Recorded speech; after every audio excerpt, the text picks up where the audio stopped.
Y todavía esta cosa institucional de lealtad partidaria por sobre todo lo otro es patriarcal. Es parte de un rasgo que las instituciones no se animan a desafiar: la lealtad, la obediencia. Renovar liderazgos y mejorar vínculos. Esa es nuestra conversación. Sábado Verde, radio y podcast. Hace unos minutos citábamos a Cristian Tiscornia con un texto disparador de muchas ideas que escribió esta semana en Facebook. Cristian vive en Oslo, en Noruega, ahí está. Desde ahí escribió la carta. Es argentino, es impulsor de la Escuela de Sustentabilidad Quinta Esencia y la Escuela de Mar Chiquita, ese proyecto tan interesante del cual hemos venido hablando también en Mar Chiquita, pensando en y con la naturaleza al lado. Así que vamos a charlar un rato con él para poder profundizar sobre estas ideas que él pregona. Dice, ya no alcanza con la sustentabilidad, dejemos de poner el piloto automático y pensemos de un modo inédito. ¿Cómo estás, Cristian? Muy buen día. Hola, Sergio, ¿cómo estás? Muy buenas tardes para los que estamos acá, muy buenos días ahí en Buenos Aires. ¿Cómo está el tiempo ahí? ¿Qué hora es? Acá ya estamos arrancando la tarde, 2 y pico de la tarde, y con un calor impresionante, están haciendo casi más de 30 grados, así que estamos en el medio del verano nórdico. En el verano y sin barbijos, ¿no? En el verano y sin barbijo, ¿sabés que sí? Me tocó pasar los primeros 2 meses de la cuarentena en Buenos Aires, en nuestra Escuela de Sustentabilidad Quinta Esencia, y estar un poco en Argentina con todas esas medidas que se están tomando. Fue impresionante llegar acá y ver cómo las medidas que se toman acá son tan distintas, ¿no? Y una de las cosas que no se le pide a la gente que haga, porque se entiende que no soluciona el problema, es la utilización del barbijo. Más allá de esta realidad que nos impone hoy la pandemia con sus matices en diferentes lugares del planeta, la verdad es que la pandemia nos ha acorralado de algún modo. Hoy decíamos temprano, nos ha facilitado una lupa para ver de cerca todo lo que nos está pasando. Y en esa línea nos pareció interesante esta propuesta tuya de reconocernos, de hacer una revisión de casi todo lo que hemos hecho y de emprenderla de nuevo. Nosotros leímos una parte de tu texto recién, pero quizás sea mejor que nos cuentes por dónde anda tu cabeza. Sí, mira, yo creo que este momento de pandemia, de introspección, nos permite, es como, por supuesto hay un montón de gente, todos de alguna manera estamos sufriendo mucho en este tiempo, porque es una época de transformación, pero también yo lo tomo como una gran oportunidad para repensarnos, ¿no? Para realmente repensar todo y repensar el sistema en el cual vivimos. Creo que por más distintos que seamos, por más que vivamos en distintas sociedades, distintas, no sé, condiciones sociales, económicas, creo que hay algo que nos vincula a todos y es entender que este sistema no funciona, que esta velocidad que se nos impone, en definitiva no nos termina siendo felices, ¿no? Y al final de cuentas, una de las misiones más importantes de cada individuo es lograr el florecimiento, lograr la felicidad, lograr desarrollarnos, ¿no? Personal y colectivamente. Entonces me parece que este momento de pandemia nos exige a todos, desde lo individual y colectivo, hacer una reflexión profunda, ¿no? Veníamos a 1000 por hora y de repente pasamos a desconectar ese mundo que viene corriendo tanto. Y me parece que todos nosotros los que trabajamos en temáticas de desarrollo, en temáticas de ecología, de sustentabilidad, también tenemos que pensar cuál es la respuesta que nosotros estamos proponiendo para el desarrollo, ¿no? Y todo indica que la sustentabilidad ya no es más lo que podría haber sido hace 15 o 20 años como un fin en sí mismo, ¿no? Si el objetivo es pensar no solo en nuestras propias necesidades, sino en las necesidades de las futuras generaciones, bueno, eso ya el daño está realizado, ¿no? Ya no basta con producir, por ejemplo, y no contaminar, ¿no? Que sería uno de los principios de la sustentabilidad. ¿Por qué? Porque el daño ya fue realizado para nuestra generación y para las que vienen. Entonces, una de las conclusiones más simples, pero también muy contundentes, es que tenemos que dejar la realidad mejor de la que... o sea que hay que reparar, ¿no? Decís vos. Además de ser sostenibles, hay que reparar. Absolutamente, lo cual también es una paradoja, porque mucha gente dice, bueno, la inmensa mayoría de la gente todavía no comprende o no incorpora una mirada sustentable y ya estamos pidiendo un paso más. Y sí, porque creo que una de las cuestiones más importantes en este tiempo de reflexión es hacernos las mejores preguntas. Y en definitiva, la mejor pregunta es, ¿estamos en el camino correcto? Es decir, ¿estamos haciendo las mejores propuestas para cuando las implementemos logremos las soluciones que estamos buscando? Porque si en definitiva no nos hacemos las mejores preguntas y seguimos repitiendo herramientas, muchas veces dicen que las soluciones de ayer son los problemas de hoy, ¿no? Entonces pareciera que con ser sustentable ya no alcanza, porque ese daño ya está realizado, sí. No hace falta más que ir en Argentina y ver cómo estamos destruyendo los nutrientes de nuestro suelo, cómo estamos deforestando absolutamente todo, cómo están los océanos más cargados de plásticos que de peces. Es decir, es información, son consecuencias de algo que la inmensa mayoría ya lo empieza a entender. Entonces, no solo hay que pensar para adelante, sino pensar hoy mismo cómo logramos un modelo de desarrollo que logre regenerar ese daño que ya hicimos, ¿no? Cristian Tiscornia es educador en temáticas de sustentabilidad y lo que nos está diciendo es el fin de la transición. Necesitamos hacer, y para eso primero desarrollar las preguntas que hacen falta, las preguntas necesarias. Se infiere por lo que dice que todos nosotros debemos hacernos esas preguntas. Y que hay que llevarlo a la práctica. ¿Podrías darnos un ejemplo, Cristian, de qué hacen ustedes en la Escuela de Sustentabilidad, en el proyecto educativo, una síntesis como para entender hacia dónde vos crees que debiéramos activar, en qué sentido debiéramos hacernos esas preguntas? Mira, nosotros ya cumplimos como organización, nuestra organización se llama Martia, que tiene como objetivo promover una cultura de sustentabilidad a través de la educación ambiental, porque entendíamos y entendemos que esa es una de las herramientas más importantes.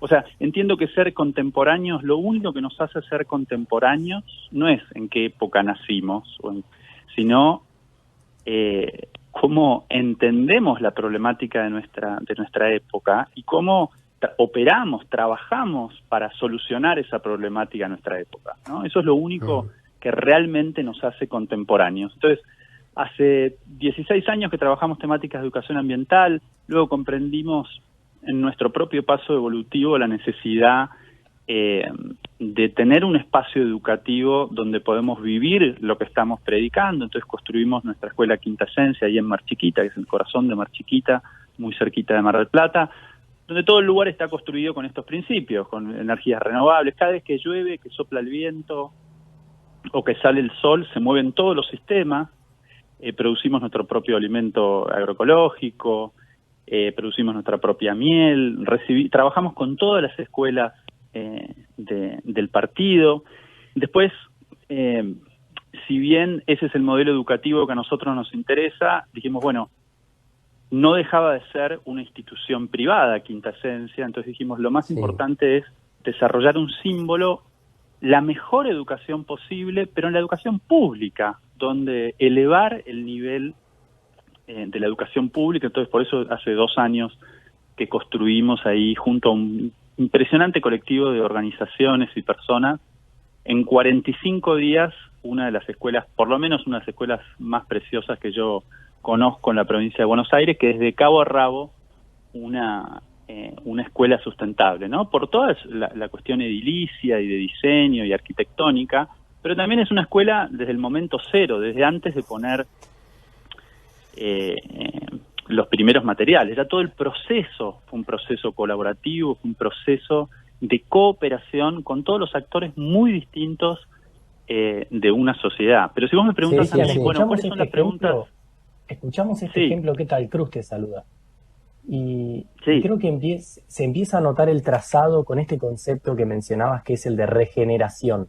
Cuando contás la idea del proyecto de la escuela de Mar Chiquita, una escuela, como vos decís, autosuficiente, sustentable, empezamos a notar cuál puede ser esa cultura de la regeneración.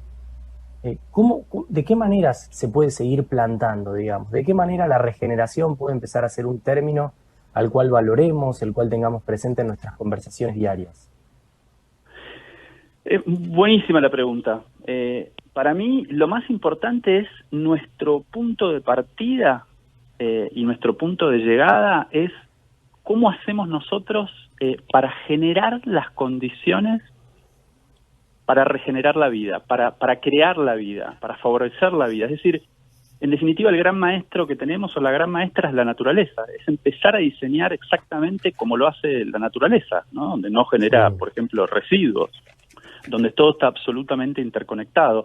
Y si me preguntas por qué la escuela de Mar Chiquita es una escuela regenerativa, bueno, la regeneración va por distintos canales, ¿no? Porque es una regeneración personal, interna, poder pasar de la cultura de competir a la cultura de cooperar, porque la competencia no se da nada más que en el sector privado, lamentablemente se da en todos los órdenes de la vida, porque ese es al final nuestro ADN cultural, ¿no? En la escuela no nos enseñan mucho a cooperar, al final es un proceso educativo bastante individualista, pero esta escuela entiendo que encarna esa regeneración porque, por ejemplo, logramos esa cooperación de actores públicos, privados, de la sociedad civil, que fue todo, podríamos escribir un libro de todo lo que fue ese proceso, muy interesante, mucho aprendizaje. Después todo el edificio, lo que intentábamos era utilizar la mayor cantidad de materia prima ya existente, que para los ojos de mucha gente era basura. Entonces todo el concepto de ir a ver los recursos no como basura, sino como materiales y de muy buena calidad para construir. Por ejemplo, utilizamos casi 2.000 cubiertas, utilizamos un montón de botellas, utilizamos un montón de plásticos. Es decir, se utilizaron materiales que fueron recolectados por la propia sociedad, que al principio muchas partes de la sociedad decían, claro, ustedes nos vienen a hacer una escuela sustentable con basura. La sustentabilidad para ustedes es construirnos una escuela con basura. Nosotros no queremos una escuela con basura, nosotros queremos una escuela de primera calidad. Claro, porque el punto de partida era el paradigma en el cual estamos viviendo, donde es muy lineal, donde compramos, consumimos, tiramos y no pensamos en todo ese ciclo, ¿no? Del principio al fin. Entonces fue todo un proceso educativo, un proceso regenerativo, fue de cooperación, un proceso espiritual, un proceso de acompañamiento, un proceso de recolectar los residuos, de recolectar los fondos. Y en 45 Interesantísimo. días, sí. En 45 días la termina. Se logró articular con miradas tan distintas la construcción de ese edificio, ¿no? Cristian, medio quedó ahí a mitad de camino la contestación en este marco de lo que acabas de describir, que no es solo un marco teórico, sino de acción, como estamos viendo, que puedas en los minutos finales al menos mencionar parte del repertorio de preguntas que vos creés debiéramos hacernos. Estamos en este momento en la radio, hay muchas personas escuchando. Es Christian Tiscornia, está en Oslo, Noruega, forma parte de Amartya, una organización que impulsa una educación ligada al ambiente, entre otras cosas. Mira, Sergio, yo creo que, como te decía antes, las preguntas van de lo muy general a lo estrictamente individual y personal, ¿no? Entiendo que no puede haber, todos los que trabajamos en esta cuestión de proponer y de construir un nuevo modelo de desarrollo, no podemos predicar algo que no somos internamente. Yo creo que a la sustentabilidad le llegó el tiempo de la espiritualidad, porque en definitiva ecología y espiritualidad son dos caras de la misma moneda, ¿no? Conocer la naturaleza de nuestra alma es lo que nos lleva a conocer el alma de la naturaleza. Entonces vos me preguntás, ¿cuáles son las preguntas? Bueno, las preguntas generales para mí, una de las preguntas clave que nos tenemos que hacer como humanidad, como sociedad en general, es, bueno, ¿cómo preservar y regenerar las condiciones de vida en la Tierra? Porque entendiendo que estamos en terapia intensiva, porque así estamos, sí. Bueno, la pregunta es, ¿cómo hacemos para preservar y regenerar las condiciones de vida? ¿Cómo hacemos para aprender de la naturaleza? Segundo es, ¿cómo aprendemos a ver todos los proyectos y porque no es como que el problema y la solución están en el mismo lugar? Porque sí, hay un sistema que nos está, creo hoy en día, asfixiando, pero a la vez hay que aprender a buscar, ¿cómo hacemos para buscar en los contornos, ¿no? En las afueras del sistema? Porque en definitiva la solución ya está, no hay que inventar, la verdad que no es que haya que reinventar la rueda, porque se da en todas partes del mundo, en Argentina, en Latinoamérica, en Noruega, donde sea, en todos los ámbitos, empresario, personal, a nivel gubernamental, hay un montón de acciones que, si bien quizá no constituyen un sistema total, ya están muchas de las respuestas a las necesidades que tenemos que empezar a implementar, ¿no? Pero de nuevo, esa pregunta, la primera pregunta que te decía era la general, pero después tiene que venir la pregunta personal. ¿Qué es lo que yo tengo que hacer para dar un paso evolutivo? ¿Qué es lo que yo tengo que hacer para lograr entender qué me sirvió? Porque tampoco hay que, creo yo, que no tenemos que entrar en un dualismo, todo lo de antes es malísimo y ahora tenemos que reconstruir todo. No, entiendo que no habría que caer en ese dualismo, porque hay un montón, porque esto es un proceso evolutivo, y si yo digo que hoy en día le llegó a la sustentabilidad la hora para hablar de espiritualidad, es porque ahora estamos preparando. Yo decía esto hace 20 años y me tiraban con un jarrón. Yo creo que hoy en día estamos preparados para hablar de lo que hay que hablar.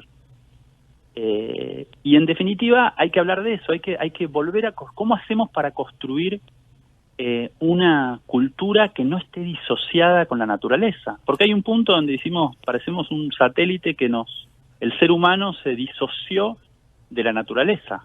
La cultura nos disoció de la naturaleza. Bueno, hay que volver a construir una cultura regenerativa, una cultura que esa espiritualidad también abrace la diversidad. ¿No, Cristian? Digamos, que esa espiritualidad abrace la diversidad, porque es uno de los grandes problemas que tenemos. Nos manejamos con sociedades que van colonizando aquello que no se vuelve práctico en términos de producción. Entonces, esa espiritualidad tiene que venir de la mano de abrazar la diversidad, las distintas identidades y formas de concebir a la Madre Tierra, entre otras cosas. Absolutamente, absolutamente. Y si vos lo ves, cuando nosotros, ese abrazar la diversidad, yo te decía que pasé la cuarentena en Quinta Esencia, que es nuestra escuela de sustentabilidad ahí en Mar Chiquita. Imagínate, son 300.000 hectáreas, que es pura producción agropecuaria, donde hay vacas y cereales y soja y maíz, y es puro, vos ves esa forma de pensar traducida en nuestra forma de producir. Vos ves campos de 5.000 hectáreas con soja y vaca, monocultivo por donde sea. Empezamos el programa, Cristian, hablando de eso, que no se necesitan sembrar 400.000 hectáreas en Argentina para dar de comer a las personas. Es otra escala, es para abajo. Y esto también es lo que resulta movilizador, ¿no? Por eso, Sergio, me parece tan importante poder visionar. ¿Cuál es la propuesta? Yo me imagino, Quintasencia tenemos 30 hectáreas. Yo en 30 hectáreas, lo que deseamos, nosotros hoy en día producimos mucho más energía de la que necesitamos, producimos más alimento de lo que necesitamos, producimos más miel de la que necesitamos. Es decir, nuestra gran objetivo es demostrar que se puede producir en abundancia más de lo que uno necesita para alimentarse y en absoluta diversidad y cuidando la tierra, casualmente regenerando las condiciones para que esa tierra produzca de la mejor forma posible, porque en definitiva, algo muy interesante que nos dice el coronavirus, bueno, hay que fortalecer el sistema inmunológico, ¿no? Bueno, para fortalecer el sistema inmunológico, primero porque lo tenemos muy débil, ¿no? Pero el problema es que tenemos débil la tierra, entonces al tener débil la tierra, los nutrientes de la tierra, son débiles los productos, entonces al ser débiles los alimentos, estamos débiles nosotros, es todo como una cadena, ¿no? Entonces hay que también arrancar por fortalecer los nutrientes de la tierra, y eso es la regeneración, ¿no? Y hoy en día, 2020, estamos recibiendo, en Argentina hemos perdido más del 50%, según el INTA, hemos perdido en 20 años más del 50%, depende de las zonas, pero aproximadamente, por promedio, el 50% de los nutrientes de nuestra tierra. Imagínate el impacto que eso genera en todo el ecosistema, ¿no? Central, querido Cristian, te agradecemos este rato de tu tarde, nuestra mañana acá en Buenos Aires, de tu tarde en Oslo. Gracias por todo lo que hacen en Amartya, por estas escuelas de sustentabilidad y bueno, por permitirse esta posibilidad de construir poder transversalmente. El ejemplo de la escuela de Mar Chiquita es eso, es el nuevo poder, donde sí estaba el intendente, pero sí tenía que estar la comunidad, una organización como la de ustedes, los papás, los alumnos y toda la cadena, y atendiendo obviamente al ambiente y toda la cadena social que se da en un lugar de esas características. Así que gracias y seguiremos la conversa por todos los medios posibles. Un gran abrazo. Un gran abrazo a todos y esperemos cuando termine esta pandemia los esperamos en Quintasencia. Les mando un abrazo grande. Cristian Tiscornia es educador en temáticas de sustentabilidad, forma parte de Amartya y tiene una especialización en política social y planeamiento en la Escuela Económica de Londres. Sigamos con un poco de música, Cruz, después volvemos sobre esto. La verdad que dejó muchísimo que nos deja pensando, como seguramente a todos los que andan por ahí.